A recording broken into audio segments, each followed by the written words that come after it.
My name is Aaron Maripal, president of the Urban Land Conservancy. And let me see if I get the slide going right.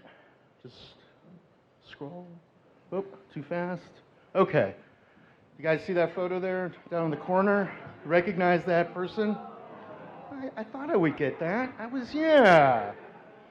So, you get that beautiful mountain view, and then your former quarterback, Peyton Manning, and he's looking a little sad, isn't he? Just lost to you guys. It's okay. We can work together. It's all right. So I just wanted to give you kind of a little start off with some facts about Denver and the metro area. So we're a city of about 640,000. Metro, 7 counties, we're about 2.9 million. And I think in comparison, I know Indianapolis is probably 3 times the size from a land basis. We're about 150 square miles. I think you're 360 square miles. Does that sound right? Yes? Close? Okay. So from a land standpoint, you're about 3 times larger. Population, maybe about 20-25% larger. So I think one of the things to recognize here, and I was kind of surprised, is that Denver is not a very dense place. Indianapolis is not a very dense place. And so I think you have some wonderful opportunities to take advantage of the lack of density to maybe increase a little density. And is density a bad word, just so I want to understand? Is it? No? Okay. All right. Just want to check. So this is just an overview of who we are. We were started actually by private investment. Sam Gary Williams Energy Corporation, a privately held oil and gas company.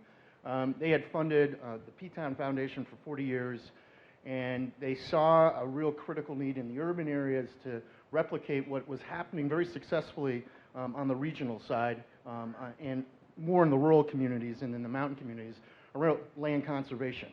But to be clear, we're really about the built space. We're not about conserving an open space in an urban area. It's about buying land and then looking at the redevelopment opportunities or buying buildings, schools, et cetera, and looking at what those redevelopment preservation opportunities are. So that's really what we're about. And you can read all the facts here. I think the things I would want to really highlight and endorse here is that we're really on the front end of real estate. We're not a housing provider per se.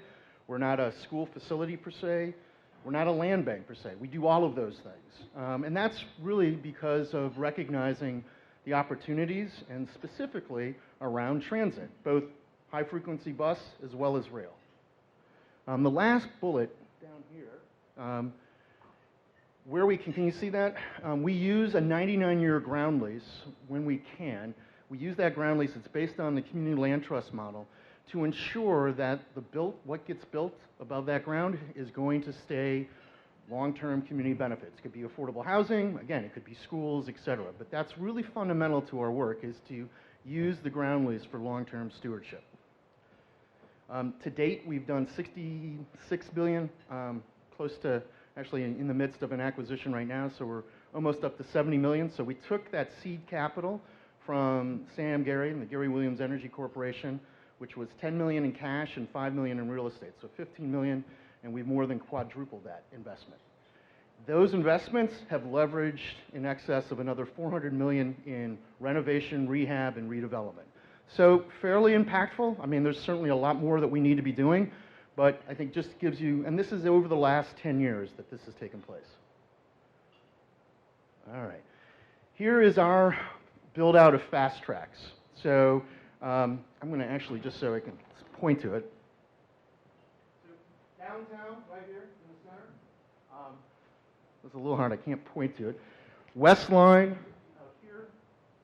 When you fly into Denver next year, here's the airport, you'll be taking the train, probably, hopefully, into Union Station. So that's downtown. So it's a little unwieldy here, but so I can do this. Here we go. So bottom line is we've got this huge, comprehensive fast tracks build out. There is funding for everything but the northwest line, which goes up to Boulder. So in the interim, Boulder is going to have a 15-mile BRT, similar to what you all are going to be doing at the Red Line. So, and then the other build out, you can see the numbers. with regards to ultimately about 122 miles of rail as well as that bus.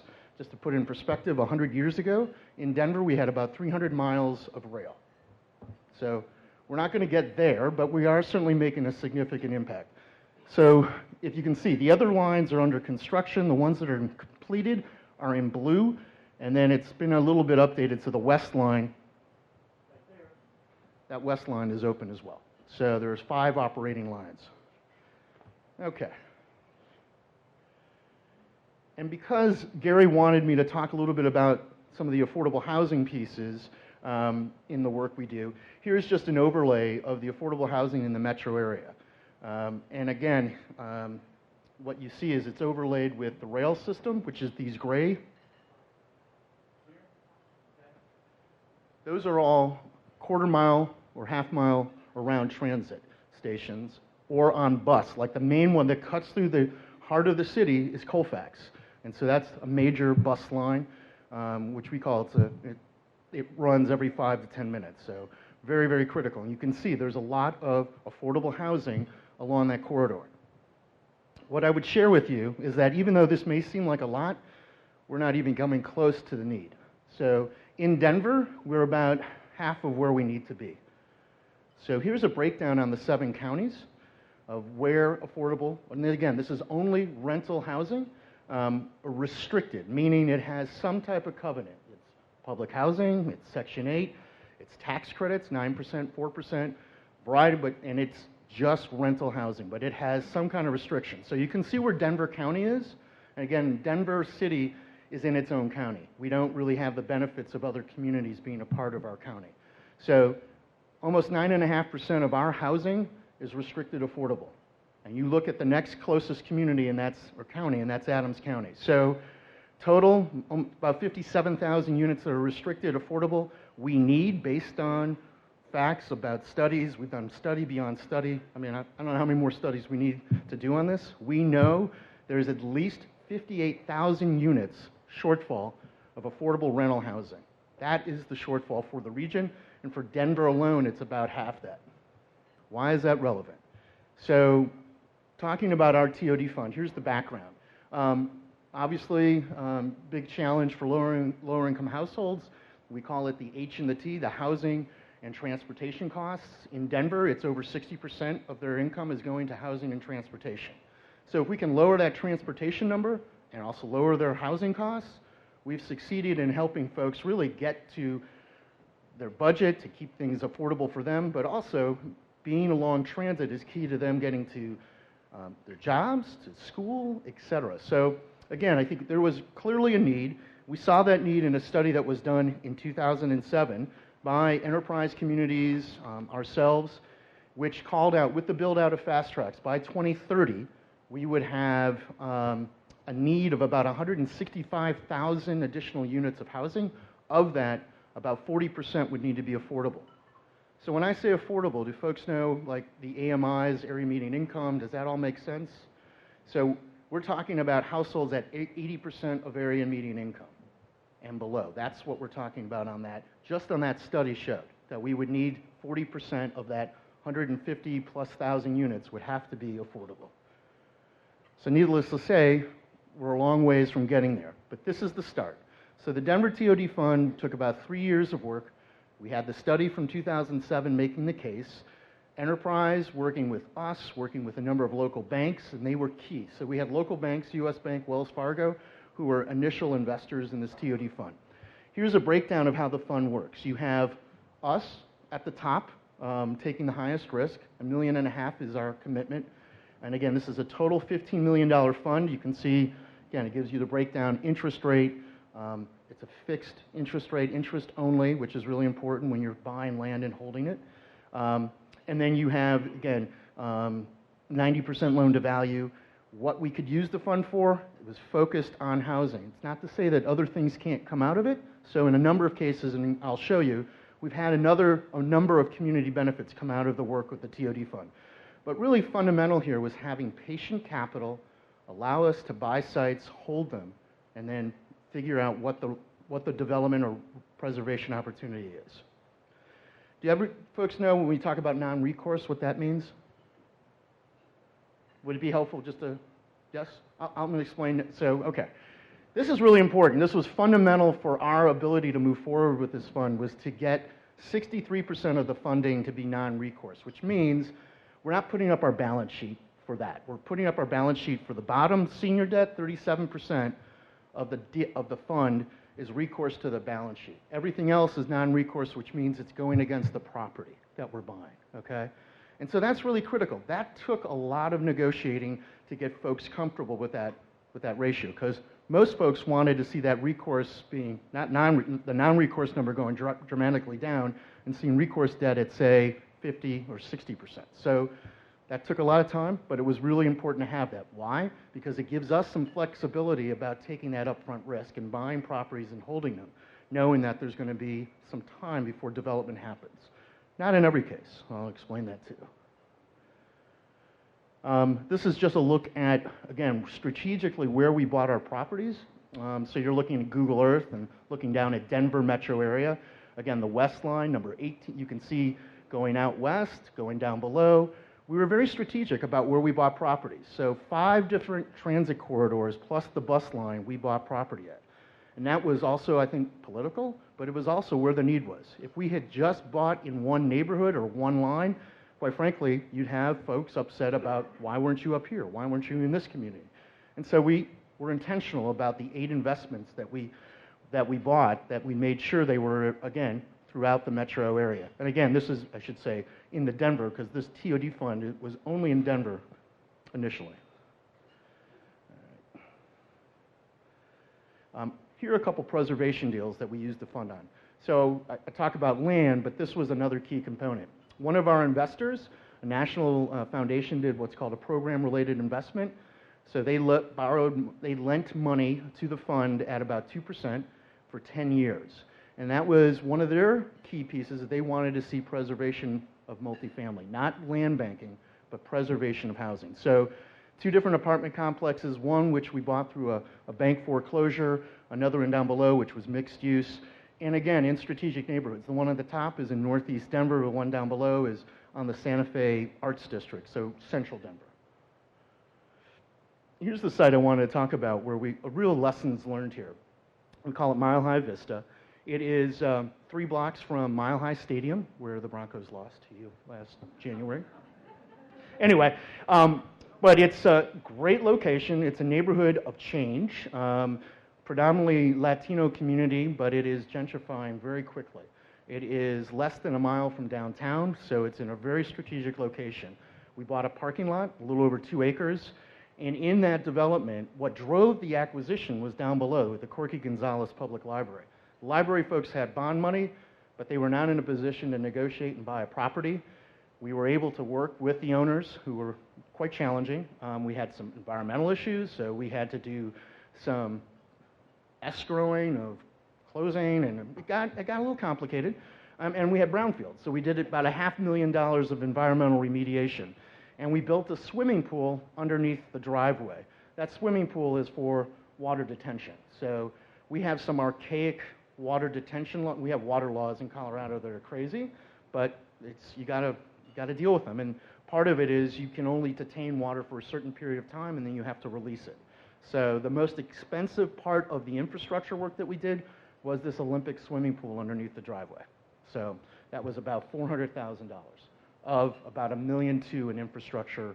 Again, infrastructure meaning, water lines, sewer, all of those things, electrical. Again, you get the idea of what the development costs are for the library, for the apartments. The apartments, amazing development.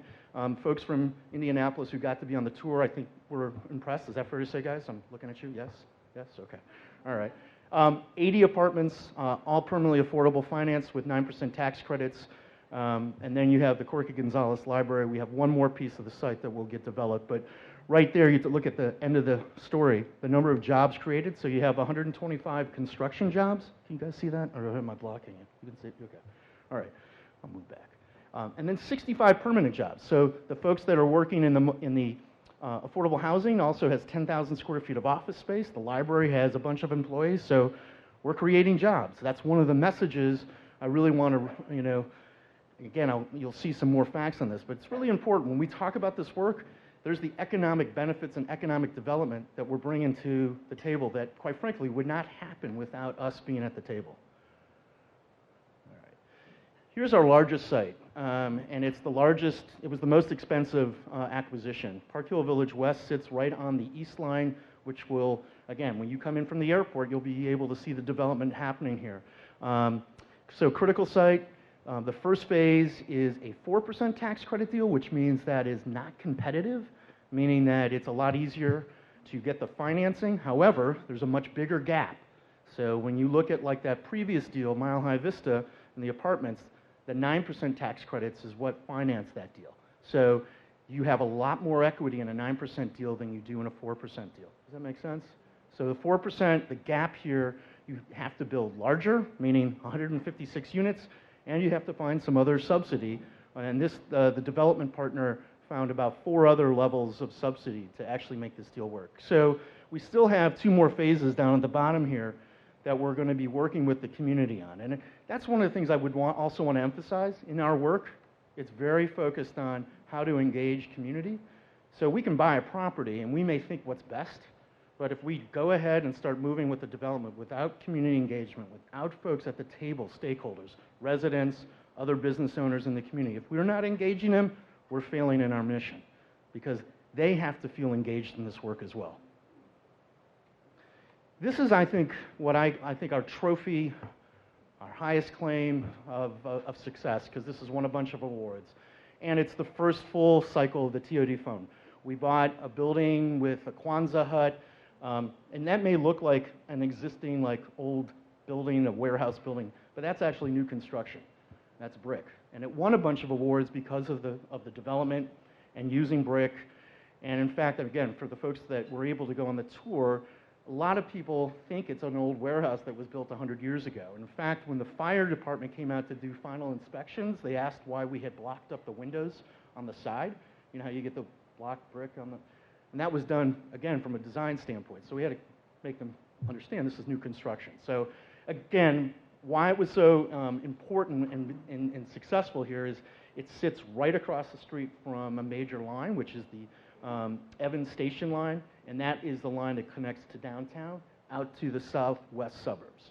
So total development costs, again, you can see it's won a bunch of awards, but I also would want to make it clear here in this development, as a nonprofit, we take a lot of risk, but we also have to have some return on our risk.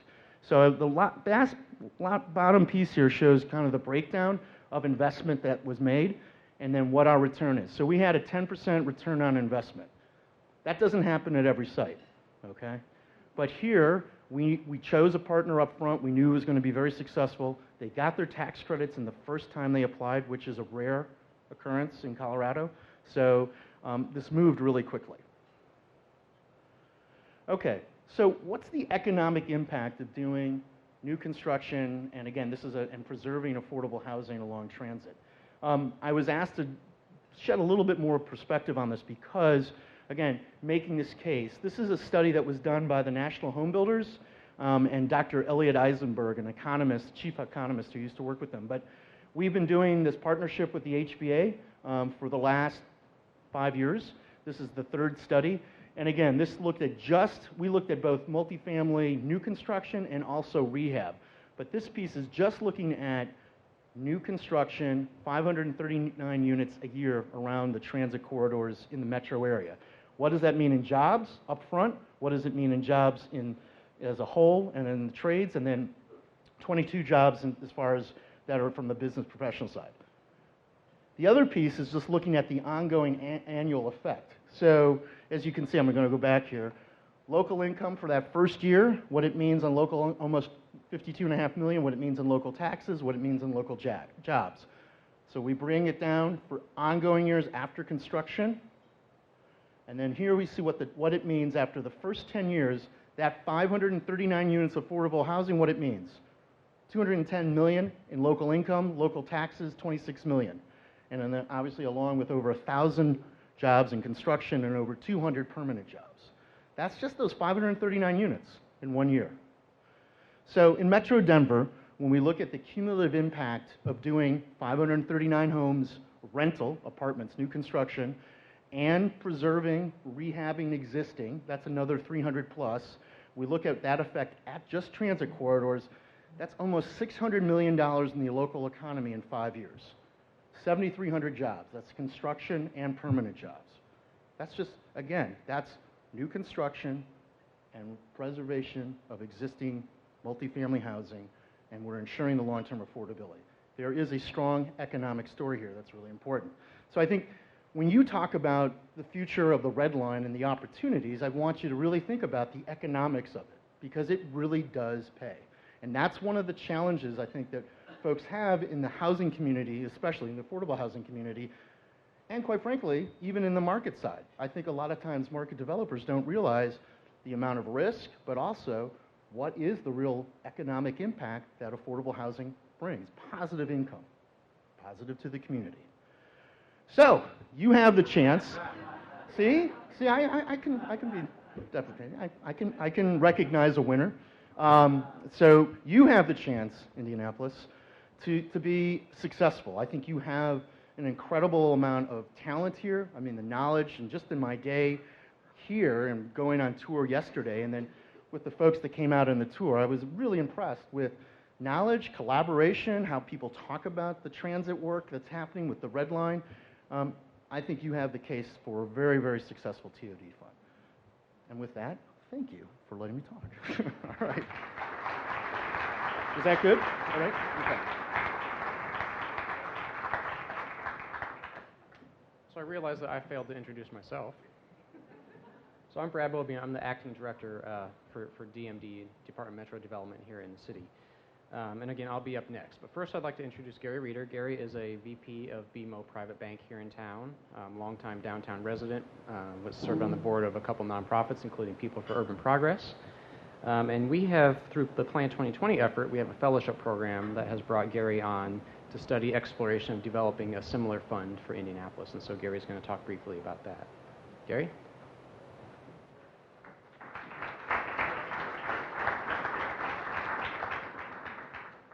Well, I am here today because of Plan 2020, and Plan 2020, as some of you know, is a strategic planning initiative that's forged a compelling future for Indianapolis, and it's really designed around creating initiatives that are going to have an impact on the community, culminating in our bicentennial in 2020.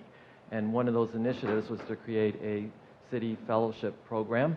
And about 5 years ago, I came across an article on the internet about a transit-oriented development fund in Denver, and I tell people I started stalking Aaron at the time, unbeknownst to Aaron, but always in the background, watching their links on the news releases and everything else that was going on. And about 2008, I did start to talk about developing a revolving loan fund and land bank here, but of course that was the time when everybody was focused on providing food and medical assistance and housing support, and to create, a new kind of nonprofit initiative wasn't on the priorities of the community. So I kind of set it aside, and I thought I'm just going to keep talking about it. And I learned over the years that sometimes you may have an idea, but it takes a while to get that idea building momentum, and that momentum built with Plan 2020. So I'm very grateful for that. I threw the idea out as something that I thought people would be interested in, and the question came back to me is that, why don't you do this? So I had to kind of put my effort behind some of my ideas and actually have something happen, and I'm glad to do that. One of the first people I went to with this idea was Fred Hash at Great Lakes Capital Fund. I'd known Fred from working on the board of Riley Area Development Corporation, and I said, Fred, what do you think of this idea? And he said, I'm in. And about 10 minutes later, I'm walking past a barber shop, and he's sitting there in the barber chair and waves me in and starts to plan all the strategies to get this done. So I'm grateful for Fred, and I've been working strongly with Samantha Spurgel with the city of Indianapolis, who I think is one of the bright talents that we have here working at the city government. I encourage you all to reach out to her and get to know her a little bit. I see a really bright future. And then I kind of sent a random email to Joe Hansen at the Indianapolis Neighborhood Housing Partnership. Never met him before. I knew he was kind of a old banker like myself, and he expressed some interest and joined our team. So we've got a great group of people that's backed by the entire staff of Plan 2020. I would encourage everybody to go to the Plan 2020 website and look at all the other fellowship. There are 8 of my teammates working on projects that I believe are going to have a significant impact here and give you a chance to get involved. One way is to go there and see what they're doing and reach out to them. This Indianapolis transit-oriented design project that we're leading, we're using Denver as sort of a template. You know, they're the first transit-oriented design revolving loan fund and land bank in the United States, and we're going to be the second.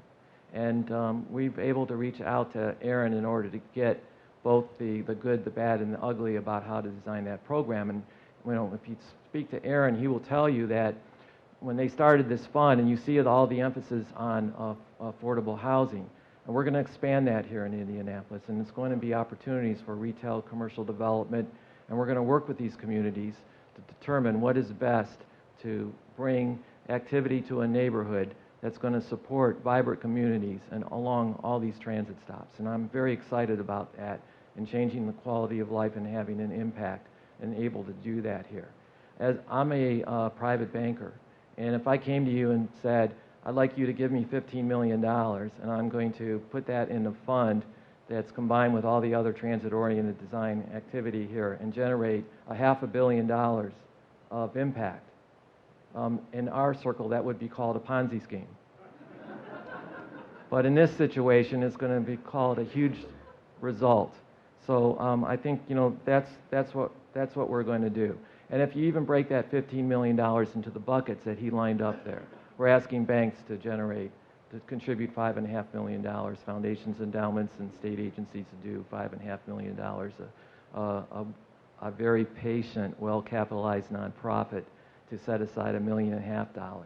But all that investment, and all that investment will be returned. Denver experienced 0 loss in the years, will be returned to them. But what will be left behind will be many millions of dollars of projects, thousands of jobs. So I look at this from 2 viewpoints. There's an altruistic view where we look at improving quality of life. And then there's the financial view where we look at the economic impact that can happen on this community. And I will tell you, we had a story today. We had Mark McDaniel from Great Lakes Capital, who's familiar with Detroit, and Detroit put a transit line in. And it was much talked about with their hockey arena, and for many years, and people were speculating what was going to happen. Well, there was a lot of land speculation that happened, and with that land speculation, all market rate housing popped up along the area where no one now can live, and they're trying to get people in to do jobs at the stadium and at the other areas and it can't happen because the mayor is standing up saying, what do we do now? So we're a little bit ahead of the game here, and we understand, based on Denver's experience and also Detroit's experience, what to do and what not to do. And we're determined to get this done by the end of 2016 with the help of the community, the foundations, the endowments, the banks, all loaning us money, and support of the city of Indianapolis and IHCDA and the other nonprofits that are going to be running the show once my fellowship is ended. So with that, I would encourage you to reach out to us if you have ideas, suggestions, and alternatives, and want to participate. We're very welcome to have you on the team. Thank you.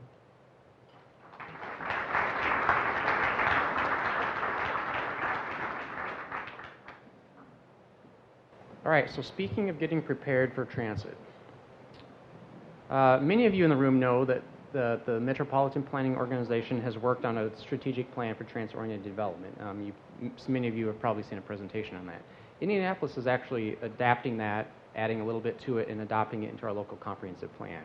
And so for those of you not from Marion County that this presentation doesn't directly apply to, I think it will be a good case study, a good role model for you going forward as we hopefully expand rapid transit into some of our neighboring communities.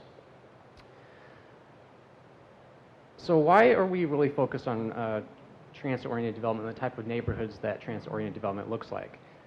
This is a chart of the annual growth in central Indiana the past decade, so in the 2000s. So the red are the suburban counties around us, the blue are the townships in Marion County. This is according to the census the past 3 years. And so you can see some significant difference. And if you look at the places that are actually growing faster today than they were in the past decade, they are the most urban pieces of Marion County. And that we believe that is happening. And I want to note one thing in here. Center Township in Indianapolis, the census says it has grown for the first time since 1950. That is huge. That is huge. So why is that happening? This is a study that the MPO, working with my board, produced a few years ago.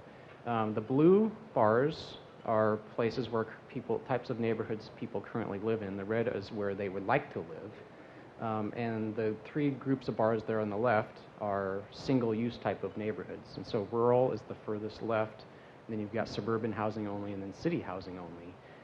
And aside from the rural area, we all want to live in Norman Rockwell, America, but for the housing-only types of neighborhoods, whether the city or suburban, you can see the direction of that arrow. That means we have an oversupply of that type of product. And then you look at the gray box, and those are places that are mixed use. And so you've got suburban mixed use, city mixed use, and then downtown. I'm sorry, small town mixed use. I can't see this either.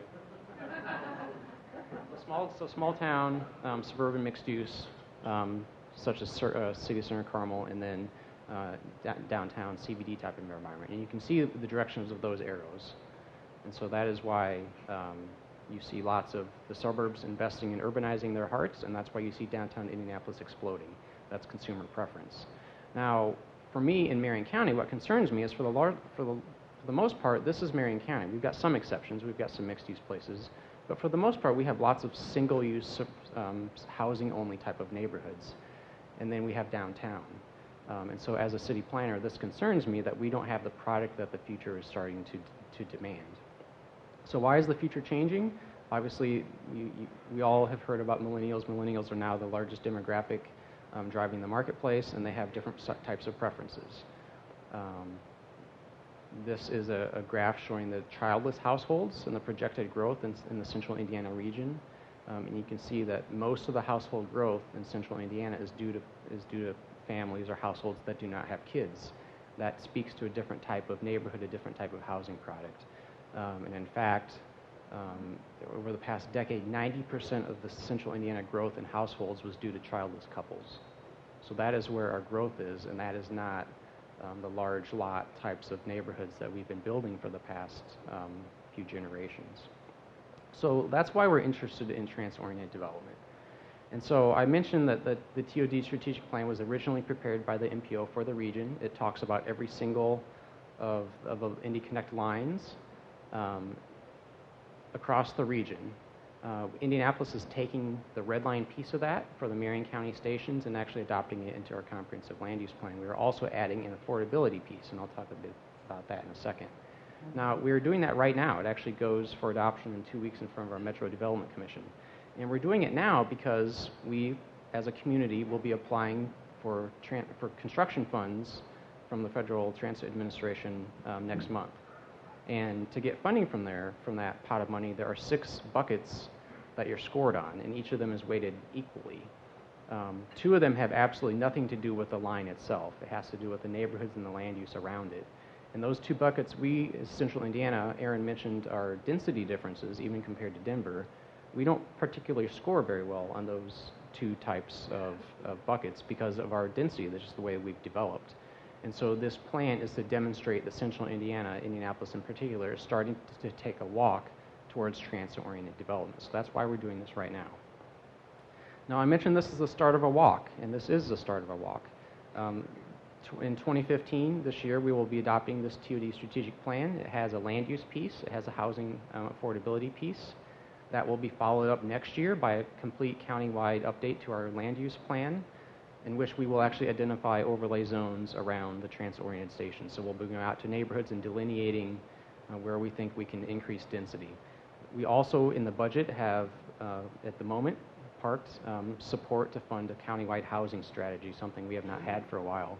And so both of those pieces will kind of build on this TOD strategic plan. So think of this as the first step. We've got a lot of work to come next year.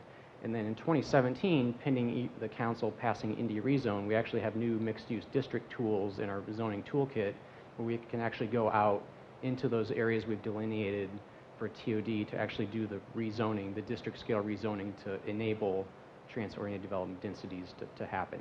And so we've basically got a 3-year planning time frame so we can get ready for the red line to open hopefully in 2018.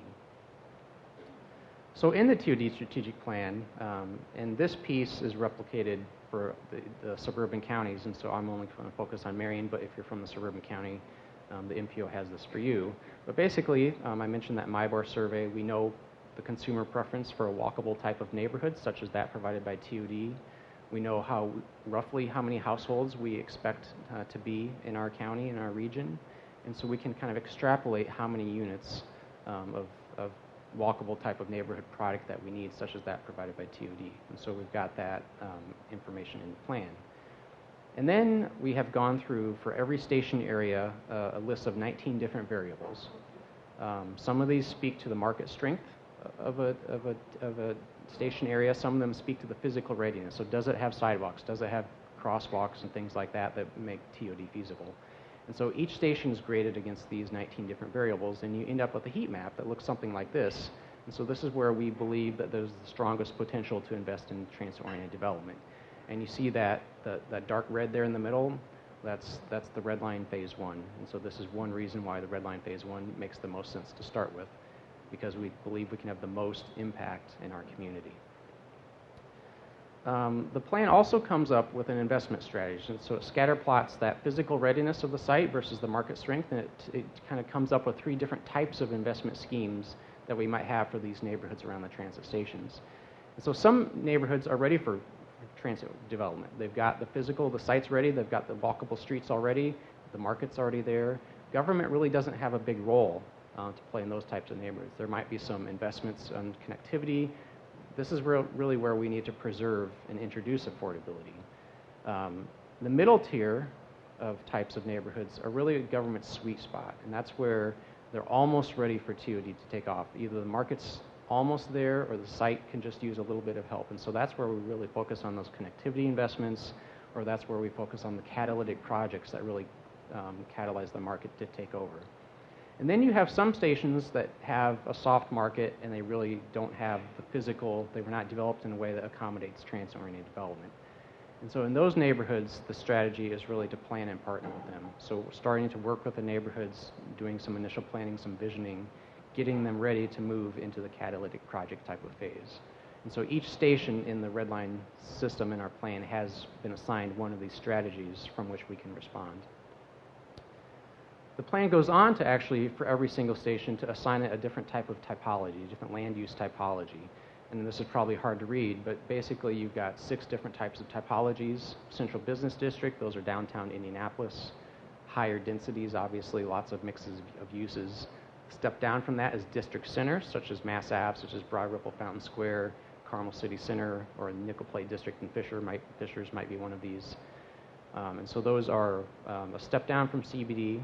Below that, you have commercial centers, and those are really more suburban type of shopping areas, and so you think some of the regional malls might fit in there.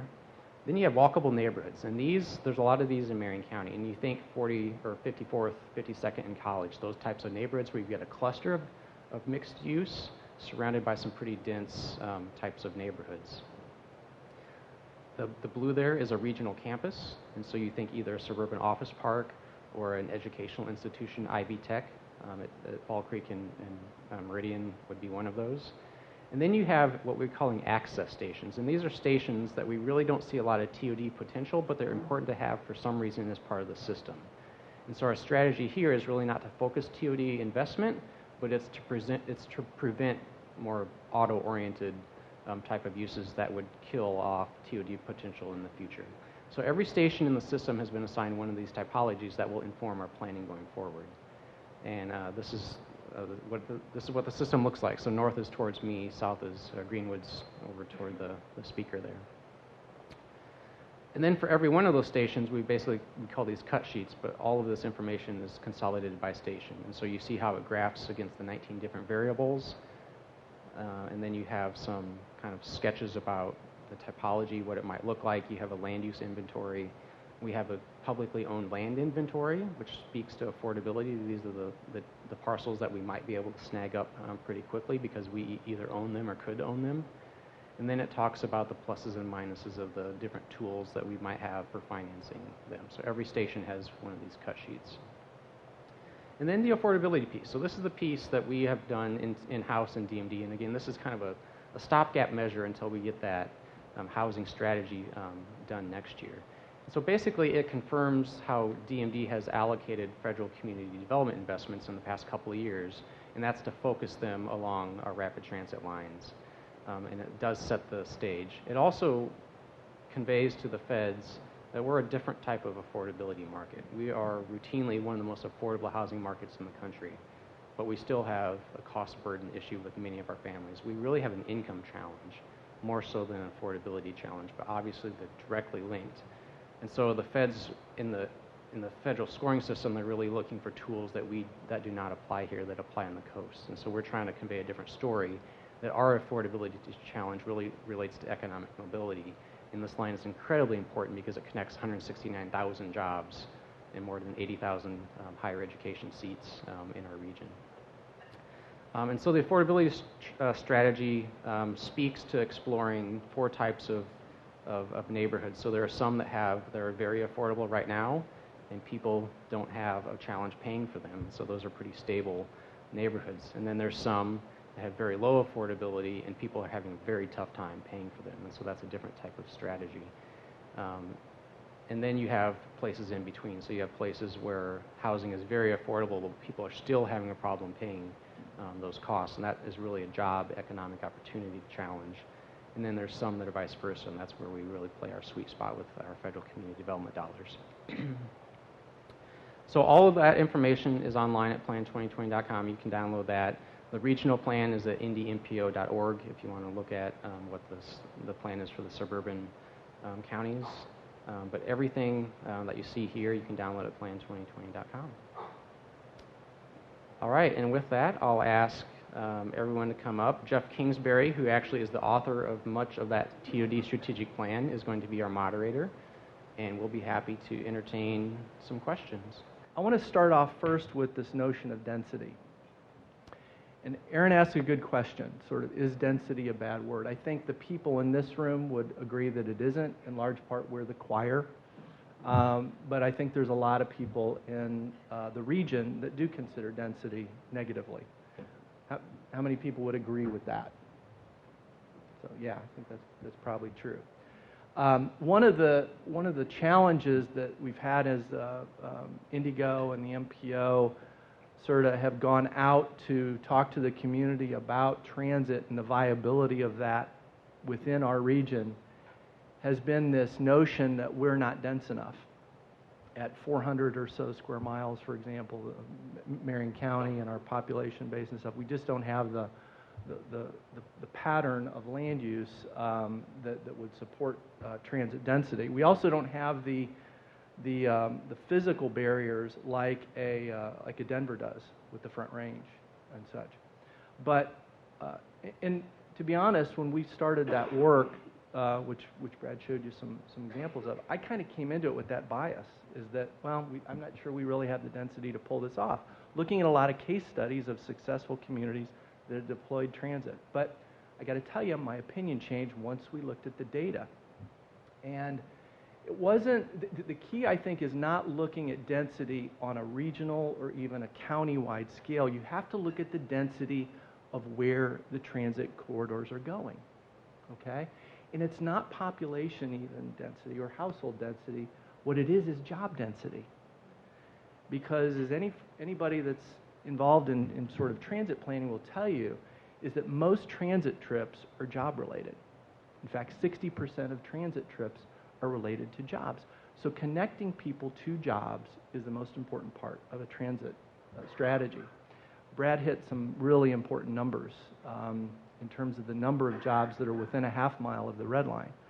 180,000 jobs are within a half mile. That compares very, very well with a lot of the successful bus rapid transit lines in the nation and such. So I just wanted to make that comment. Aaron, do you have a sense of kind of what that job density along your corridors are? And sort of, would you concur with kind of that comment? Yeah, I would. I would tell you.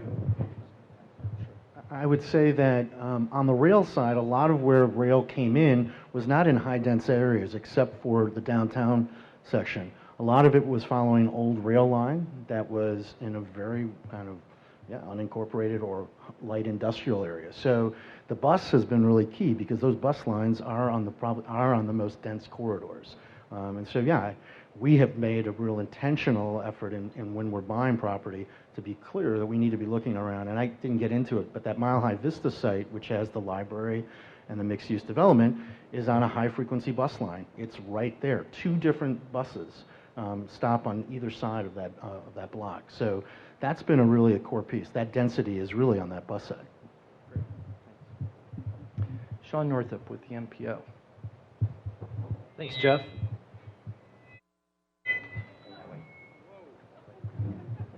Getting away from the speaker here, sorry. We've been running, Justin Stuenberg is right here. He's the project manager on the red line for Indigo.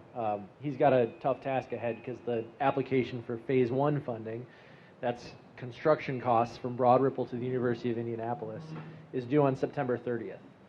So Justin and Roscoe and Annette and the Indigo folks are working really hard, and Brian are working really hard on this. I'm actually going to stand up and move this way so we get away from the speak. You guys might want to all shift because that is shrill. We've been looking at demographics on phase 1 of the red line, which is Broad Ripple to UIndy. It's about 13 miles. There's about 63,000 residents that live within walking distance of a station.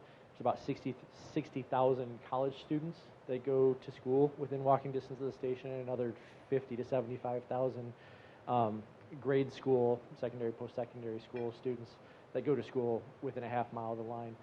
In addition to that, there's 130,000 jobs just within this first phase. The daytime population can be 250,000. If Redline Phase 1 were a city, it would be more than triple the most dense city in the state of Indiana, and that compares very, very favorably to any existing rapid transit line in the Midwest at least, and some on the coasts. It's a very, very dense corridor. We're well over 5,000 people per square mile when we talk about those numbers, and you'll see numbers like that in much, much larger cities. So the density, when you're talking about net for the whole region, is a very different conversation than when you're talking about density within a walkable zone of where transit will be serving. Sean, can you also maybe talk about timing and funding of the red line? Brad referenced the first phase of the red line in the heat map that he showed, but can you talk specifically about how that's going to be funded? Absolutely. So the first phase of the red line has this federal funding application for 80% of the capital construction funds that's due on September 30th. That goes to the Federal Transit Administration for a grant called Small Starts Grant. It's very, very competitive, but we're also very bullish on our opportunities to get it. There's a very good relationship between some local legislators and the Department of Transportation. This is the current administration's last budget. It'll come out next spring, so we'll find out next spring if the red line is funded as part of this budget. If it is, if we're successful and we have local funding lined up, then we can start construction in 2017 and open in 2018. Local funding has kind of a plan A and a plan B. The plan A side of it is, has anyone heard of the Regional Cities Initiative? This is a statewide initiative to fund economic development projects. We think other regions are going to be hard-pressed to find a project that's more catalytic than the red line. We're also very bullish on our opportunities of getting that grant. That needs to be submitted this November or this August, and we'll find out about that funding this November. If that doesn't work, then there's conversations at the local level about combination of DPW and TIF funds to get the first phase off the ground. Can you follow? I just got a card from somebody. Can you walk us through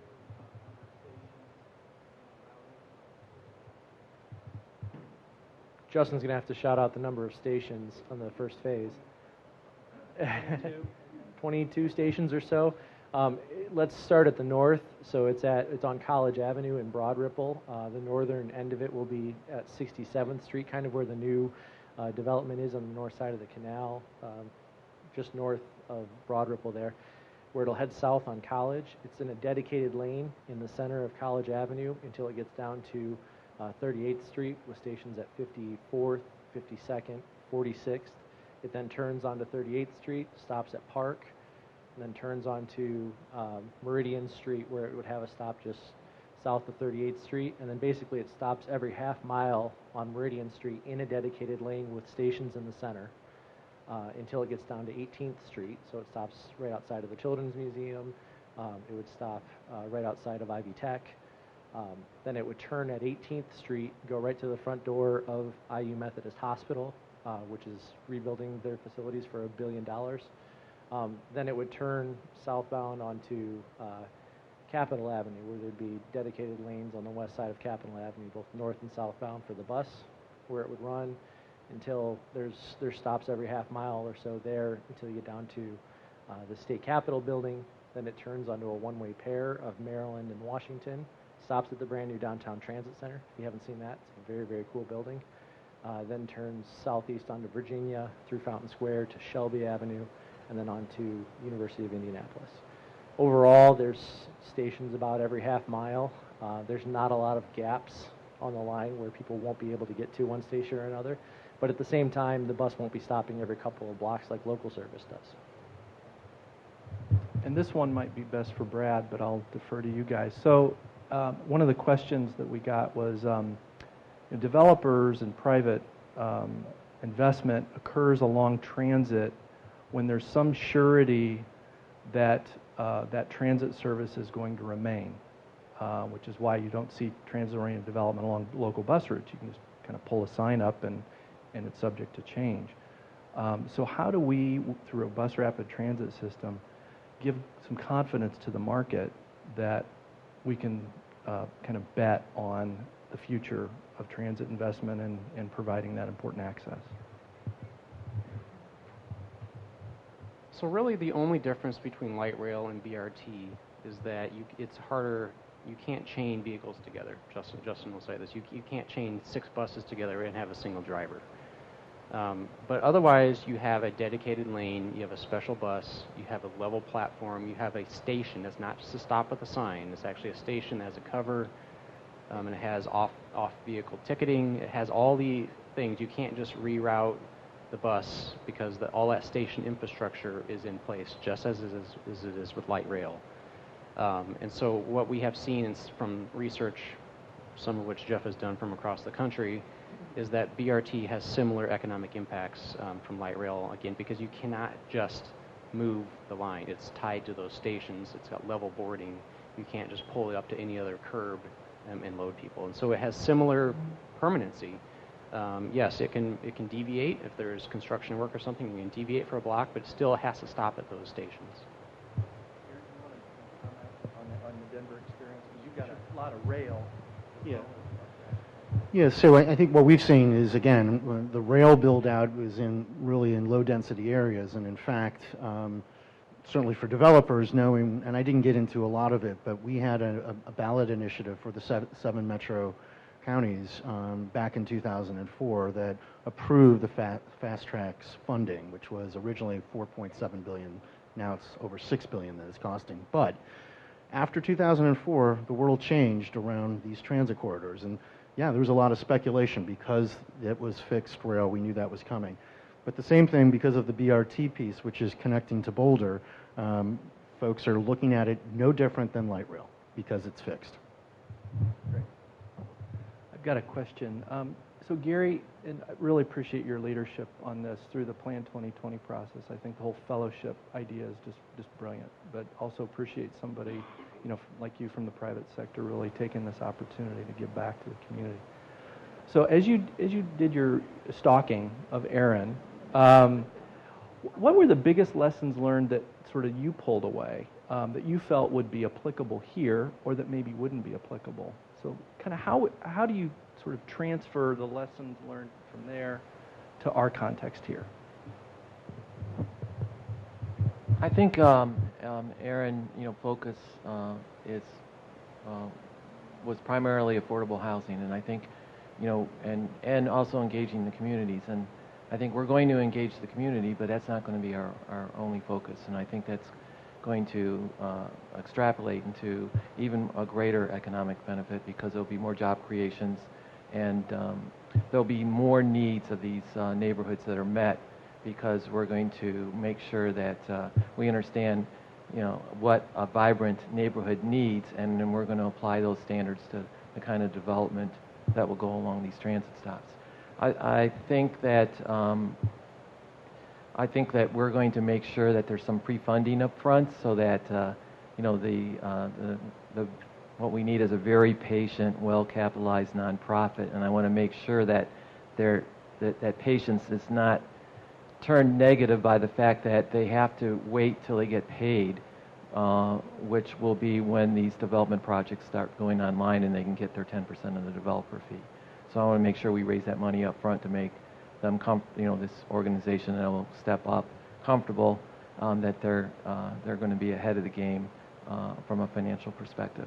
We also have to raise some money for pre-development expenses so that make sure that we have a good fund and a process where we can recover that money once the property is sold and make sure there's significant funds to clean up the property or to do the due diligence we need to get that piece of land into shape for the kind of development we need. So basically those are the biggest lessons that I learned. I don't know, Aaron, if we talked about any additional ones that we thought about. Just the amount of time it took for us to get.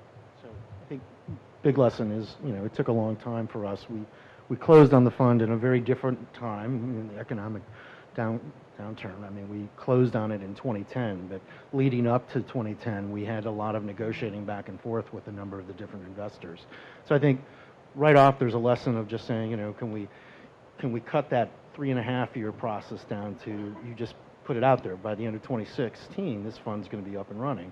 And so I think that's one of the key pieces is to say you've got examples out there now of how to do it. And now it should be, for investors out there, it should be a lot easier for investors to get on board. Yeah, I tend to agree with that. I think the difficulty they had in Denver was convincing people to do something they never did before. Now we've got a record in Denver where they haven't had a single loss. So, when the banks come to us, and I'm a banker myself, and say, we want more loss protection, we're able to push back a little bit and say, we can maybe share this a little bit differently and make the other tiers more comfortable of either putting the money in quicker or putting more money in because they're at a better position than they would have been had they been in the Denver fund.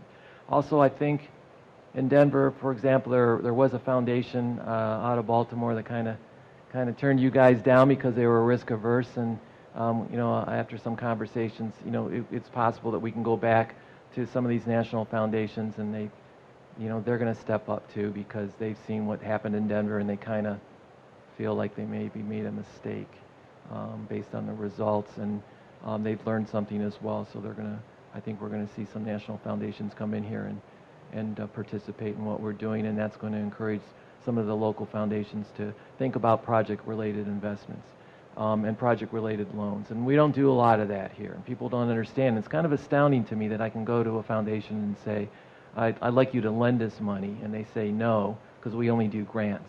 I'm like, well, wait a minute, I'm going to give you the money back. And we're going to have a $500 million impact.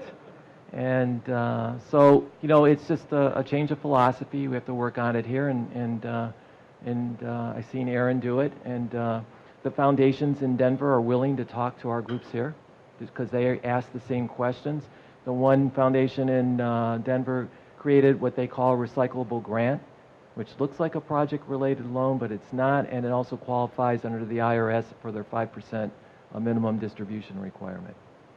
Kind of interesting idea that maybe that would turn the tide here, so we're going to apply that lesson and see if we can get some interest. To be fair, our foundation community was not all that interested originally in doing PRIs. We had some history long ago with PRI investments, program-related investments, but it took the Rose Community Foundation in Denver to really step up because they had done one other, and then it started to build. So the first round, that Denver fund, we really only had the community foundation, Rose Community Foundation, do the PRI. And now, locally, and now we have 3 other foundations that have made PRI investments into the regional fund. So it's experience and lessons learned. Okay, we've had a couple more questions come in. I want to try to get to these. So this is an excellent question. Is Indianapolis's version or the region's version of TOD going to include trails and greenways? Is it just transit, or are we thinking more transportation-oriented development? What do you think? Transportation, much broader than transit. Brian Llewellyn from Indigo threw a phrase out yesterday, which I love, which is transit is part of a much larger ecosystem of transportation from one point to another. We're talking about integrating transit with bike share, with car share. We're talking about integrating with Uber and Lyft and all these different various ways that people have to get around to make use of things like the Cultural Trail, investments like the Monon Trail that have been wildly, wildly successful. So yes, transit's part of a much larger ecosystem of mobility. Because one of the things we learned in Denver is one of the developers, every resident gets a 3-year transit pass. And one of the things that I think would encourage people here is when you have an affordable housing project, you don't need one parking space per unit. So we have a developer that might have 3/4 of a parking space per unit, and the requirement that they reinvest that money back into something like a transit pass, or I think that will help with some of the options that are available for people to get around. I would just add, this is not just affordable housing, right? I mean, you have in Denver for-profit doing high-end market rate rental housing, and they're getting these parking reductions, and part of that reason is because they're offering passes. So it's both for affordable housing, but also on the market side. And as you saw with the millennials, and just so you know, we're the fastest growing city with millennials in the country. Lots of these folks want to be at transit. It's hip to be at a bus stop, or because I can go downtown or whatever, I mean, and not have a car. So you have a lot of developers now that are developing at a much lower parking ratio. So again, in fact, in one case where they're at half parking space for every unit. Brad is kind of addressing some of these points that came out from a tactical standpoint. Indy Rezone has really explored a lot of those, hasn't it? Right. Indy Rezone introduces some new mixed-use, dense types of districts. They're actually district-scale zoning. That's not a parcel-based zoning. And with that comes a parking strategy, so you can do a little bit more shared parking. It doesn't have to be accommodated on-site. It also introduces, especially in urban areas, the ability to count on-street parking spaces. So you don't always have to accommodate things off-site. And then there are parking reductions along transit lines. There are bicycle parking requirements. So the idea is to get away from having to park every single person, because not every single person is going to have a car or wants to have a car. So we need to get away from that. My color commentary on this is in the spirit of trying to recognize that all these planning initiatives that we've had going on now for several years, so Indy Rezone, Plan 2020, the bicentennial plan for Indianapolis, Velocity, the downtown plan for Indianapolis, all of these are really, really, really important to our ability to secure federal funding because they're things we can control. We can't control our historic density and some of these numbers that the feds are going to be looking at, because we can't change that overnight. But what we can change is our policies and our ability to impact and sort of set the table for transit-oriented development in the future. So I just applaud all the kind of progressive initiatives that you and your colleagues have undertaken the last several years on this, because it's really, really important in our ability to secure like an 80% match from FTA. And just a quick question administratively. In terms of this TOD revolving loan fund, that's a separate 501c3 that would be created or kind of envisioned? Or is that aligned with some other entity that you potentially see? We're not going to create a new 501c3. I mean, we're going to have a collaboration with yet to be named nonprofit that has expressed interest, and who will collaborate with other nonprofits in the community that has the infrastructure and the administrative and the capabilities and the capital to do this. Let's see. Somebody had a really good question about the G word, gentrification. They say, define gentrification. Is a primary goal of TOD to gentrify? What efforts are or can be implemented to develop without displacement of anchor residents? So I think one of the very purposes of exploring this TOD fund is to give us that tool. Right now, we have no permanent long-term affordability tools. All the federal community development dollars, all the low-income tax credits, they all burn off after a certain period of time. And then when that happens, you start to see some of those developments upscale, gentrify. And so I think that's one of the very purposes of this tool. Aaron mentioned the 99-year land lease, so they can preserve affordability long term. So Aaron, you want to explain that? Yeah, so we use a ground lease. Again, we can't do it at every site because the cost of land in some locations is so expensive that you're just cost prohibitive to try to stay and own the ground. But in certain cases where we got in early, we bought land at, I'm just giving, this is a real example, we bought land at around $27 a square foot. That land today is over $100 a foot. So we can do a ground lease there with our development partner because we're selling the development rights and we're staying in the ground and we have a long-term ground lease and it generates revenue. So it's something we're getting back. Plus they're paying off our loan because that was part of the development agreement. When they got they paid for that development agreement, that cost them probably comparable to about $27 a square foot. So they pay off the debt and the holding costs and they're in the site for a quarter of what it would have cost if they had to buy the land. And and then on the ground lease, affordable housing, whatever gets built, we're making sure that ground lease is not passive. It's clear that as a development partner who's building those improvements, it's got to be something that serves the community. If and when that is to be turned over or it's going to get redeveloped because we own the ground, that stewardship connection ensures that whatever gets redeveloped is going to stay for a community benefit. It may be in 50 years it's no longer housing. It may be something, or school, or some other type of, or micro-housing. You've heard of micro-housing. But the point is, by owning that ground, you ensure that whatever happens in the future, it's going to stay a community benefit. And so tax dollars, all of those pieces are in there for the long term as opposed to losing them. And we've seen that. That's been a big issue. And I said it earlier in a smaller group meeting. I said to do it over, if we had a $50 million fund, we still wouldn't have been able to do all the preservation that was needed because we lost so many multifamily apartment complexes over the last several years with just apartments that have gone to market, but also market rate affordable apartments that are no longer affordable. So that's one of the biggest challenges we've seen is the loss of what was market affordable apartments.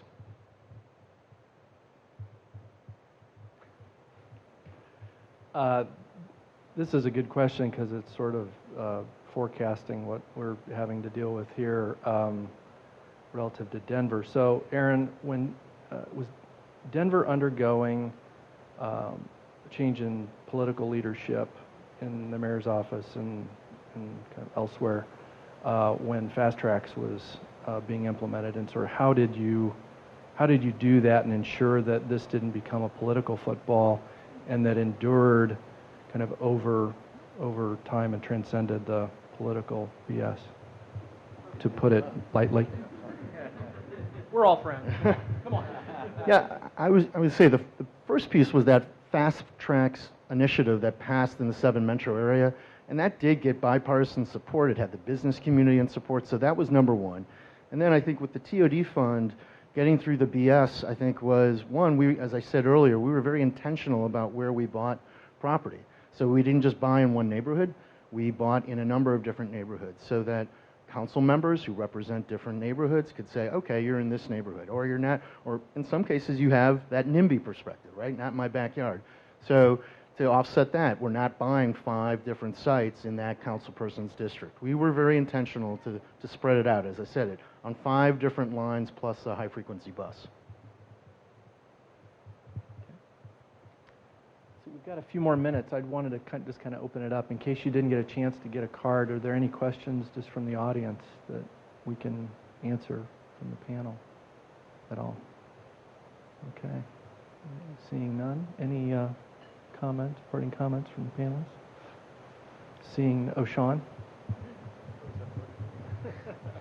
I think it's really interesting. There's this tightrope to be walked between creating value in a community that could very, very quickly be running a budget deficit because we're not attracting enough folks who are earning enough income, versus putting out people who live in the communities today. And this is a constant problem wherever you go and you put in infrastructure like this. And it's a big part of the reason that in developing the TOD strategic plan, we've assigned different strategies to each different community. So when Brad talked about plan and partner, infill and enhance, those ones that aren't quite market ready and aren't quite physically ready are really good places to preserve affordability with great transit access where the private market probably won't explode. On the high end of that spectrum, the ones that were what we called infill and enhance, you really have an opportunity there to generate a lot of private interest and create a lot of value for the community there. There's the walk-up reports, which are very, very interesting, that were done by Smart Growth America and Locus, Chris Lineberger's group, found that almost 3/4 of development that was happening in walkable metro areas was happening on less than 10% of the land in areas that were mixed use, that were walkable, that were vibrant, that were transit connected. We have very, very few of those options in our region, and it puts us at a competitive disadvantage. Those places get like a 71% price premium versus other parts of the region, and in some cases, our case included, they're the only places that are attracting office development, and they're the only places that have really healthy retail centers. The joke about retail in this community is that we're not overbuilt, we're under-demolished. And that may be true in the entire region, but when you talk about these really healthy, mixed-use, vibrant places like downtown, or like Carmel Arts and Design District, or like, you know, any of the mixed-use centers that we have, Broad Ripple, Fountain Square, you see those places are the healthiest and the most vibrant and the most expensive and the most compelling places to be. One other thing that the red line does that's very, very interesting, that's also very topical since double eights have been closing, is it connects food deserts to lots and lots of fresh food. So when we're talking about kind of the mid-north area of Indianapolis that has access to the red line but not access to fresh food, not access to grocery stores, and we're really talking about this big segment in the middle of the population that maybe can't drive easily to other grocery stores, but really, really needs, you know, access to fresh food in their neighborhood. They'll have access to this line that reaches the downtown Marsh, the Fresh Market on College, the new Fresh Time on College, the Safeway south of Fountain Square. There are a lot of food options within a block of this line. The Kroger on 16th Street will be within 2 blocks, and that's due for a renovation. So there's going to be a lot of fresh food connections, that problems that can be solved on this line. It's going to be coming 10 to 15 minutes, every 10 to 15 minutes all day for 20 hours a day. People are going to be able to walk out to the line and just make choices immediately about where they need to go and not have to consult their schedule or worry if they miss a bus. One parting comment as I look out into the audience, how many of you would be classified as boomers, born between 46 and 64? Okay, quite a few. Yeah, quite a few. So all this talk about the young folks and stuff, you know, let's not forget about the boomers, okay? I'm Gen X, so I'm kind of sandwiched in between. Nobody talks about us. But no, but my point, though, is when you look at the data, there is a surprising similarity between millennials and boomers in terms of their preferences for where they want to live, where they want to work, where they want to retire. And it's around this notion of creating walkable places. And it's not all about downtown. So creating suburban mixed-use opportunities is increasingly important, too. So that's just an important point I wanted to make relative to our neighboring communities in the region and such. Please thank the panel, as well as